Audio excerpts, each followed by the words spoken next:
Hello parents, this video is for you if you have a child who is worried about everything that's been going on with this pandemic, or if you are concerned that they may start worrying. There's a lot going on and there's a lot of uncertainty, so you may start wondering, am I overreacting? And I want to start off by saying this is a completely normal thing to question, and worry is a very natural response that our body has. It's one of our defense mechanisms. Go ahead and give yourself credit that you are not overreacting if you are worried about your worried child, or if you are worried about how your child may respond to going back to school. So let's start off with talking about prevention. One thing you can do is limit the amount of news that's circulating in the house. What we see and what we hear can be anxiety inducing. And children are little sponges. They are really soaking up everything that's in their environment.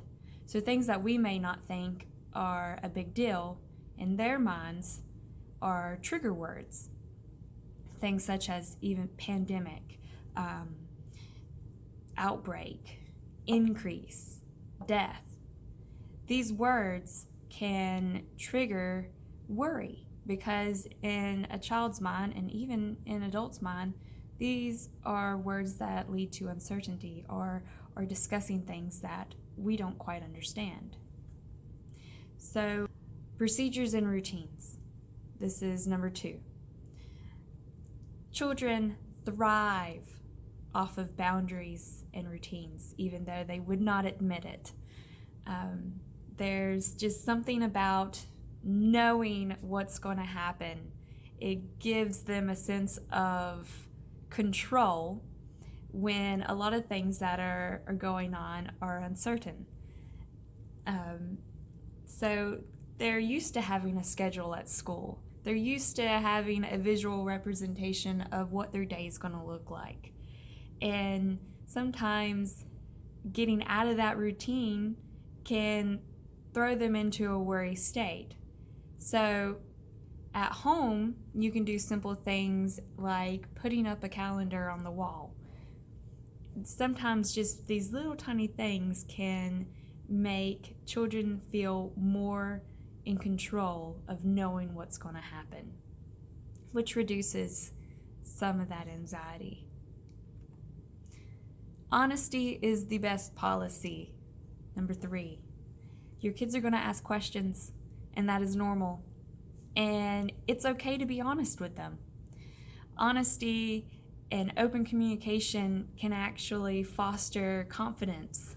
And at times it can clear up some assumptions that they make about the pandemic that is way worse than what it really is. And creating that open dialogue can sometimes trump some of that worry because it's not rational. But to them, it's a big deal because that's all they know in their little head. They've made that up. SMART goals. Goals should be SMART: specific, measurable, attainable, relevant, and timely. Setting goals is how we motivate ourselves.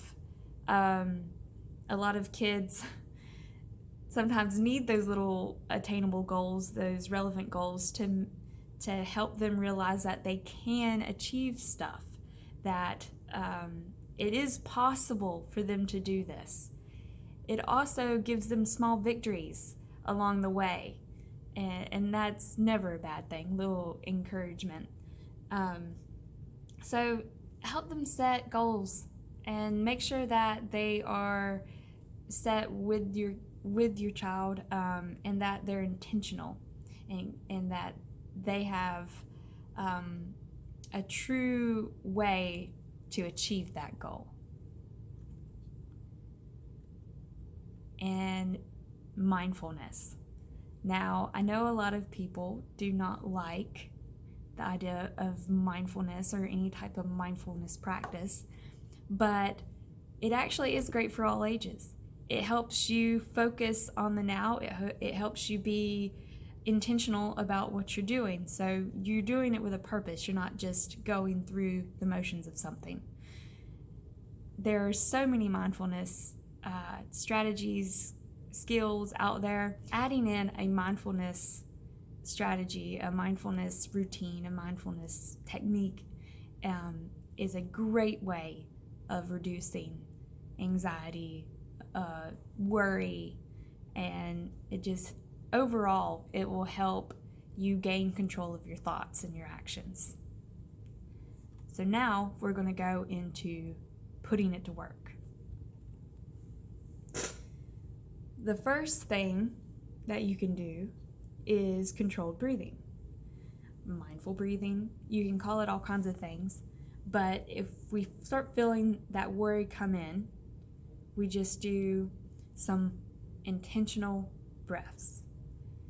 And this is a very simple technique that you can do. You just start on one side and you trace your finger around. So when we think about intentional, we're thinking about breaths that we control how long they last. We control how much air is coming out. So inhale for 5 seconds, hold for 3, exhale for 7, and then you work your way around the edge. Progressive muscle relaxation. This is another great one. When we start feeling all tense in our body, sometimes we don't know what to do with that tension. And through progressive muscle relaxation, you can release that tension. It's like taking that physical tension from our mental state and releasing it. So there's tons of scripts out there that you can Google, but if you're going to do this with your child, I would recommend adding in a kid-friendly version. So that way, when you're reading it with them and you're going through it, it's not something that is going over their head, that they can really process the progressive muscle relaxation. Grounding strategies. This is one of my all-time favorites to use with kids because they can really grasp it. It's the practice of being present in the now, the right now, what's happening around you at this very moment. One of my favorite things to do is activating the senses. So 5 things you can see, 4 things that you hear, 3 things that you can touch, 2 things that you smell, 1 thing you taste. Move and create. So this is the idea of really putting a handle on your worry, making it something that you can touch, that you can throw away, that you can defeat. Some people like to just give their worry a name. So when they're talking, they can say, "Get out of here, Billy," or "Get out of here, Susan." Naming your worry gives you the opportunity to toss it to the side, to say, "You're not going to bother me today."